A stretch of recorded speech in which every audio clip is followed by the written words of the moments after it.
মিজানুর রহমান আজহারী একজন প্রখ্যাত ইসলামিক বক্তা, আমরা এটা সবাই জানি। ওনার জ্ঞান প্রজ্ঞার উপরে আশা করি আমাদের কারোরই কোনো সন্দেহ নাই।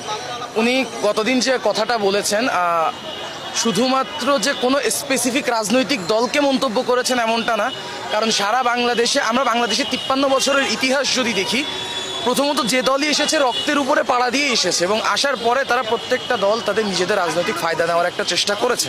এখন উনি, আমার মনে হয় না উনি স্পেসিফিক কোনো দলকে বলেছেন, কিন্তু উনি ওভারঅল সবার জন্য একটা ওয়ার্নিং মতো দিয়েছেন যে আমরা দেখতে পাচ্ছি, কারণ বিগত কয়েক মাসে আমরা 5 আগস্ট পরবর্তী অনেক চাঁদাবাজির ঘটনা দেখেছি, অনেক দল ভিত্তিক আমরা এটা দেখেছি।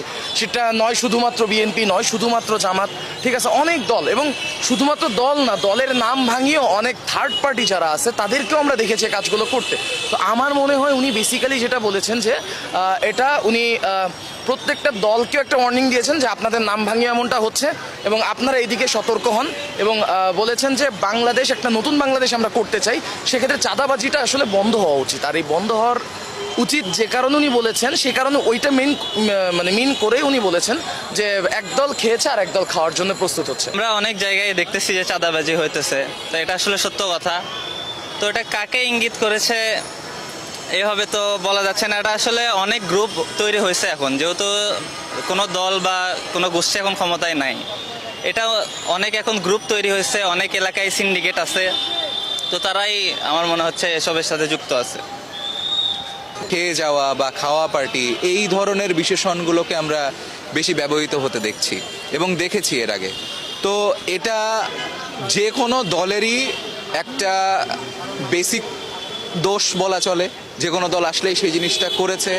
এবং বর্তমানেও আমরা দেখছি যে আসলে যে পরিবর্তনগুলো আমরা চেয়েছিলাম, যে পরিবর্তনের লক্ষ্যে আমরা আন্দোলন করেছিলাম, সেই পরিবর্তন আসলে আসছে না। একদম কথাটি ফেলে দেওয়ার মতোও নয়, আবার কথাটি যদি আমি ভেবে এটাই মাথায় নিয়ে বসে থাকি যে না আসলে চেঞ্জ আসবে না, এটা আমাদের জন্য ক্ষতিকর। মূলত একটা পার্টি আগে জুলুমের শিকার হচ্ছিল, তারা এখন মানে মজলুম জালিম হয়ে যায় কিনা ওই ভয় থেকেই প্রত্যেকটা মানুষ এই কমেন্টটা করছে যে যারা এত বছর ধরে দেখেছে, খেয়ে গিয়েছে, বাট এরা খেতে পায়নি, এরা দেখেছে, এখন তারা এসে খাচ্ছে। এই ভয়টা শুধু ওনার না, এই ভয়টা ওনার বক্তব্যে আসে 1 লাখ মানুষের, আমার ঢাকা বিশ্ববিদ্যালয়ের কমপক্ষে 30,000 শিক্ষার্থীর এই সেম পার্সপেক্টিভটা আছে যে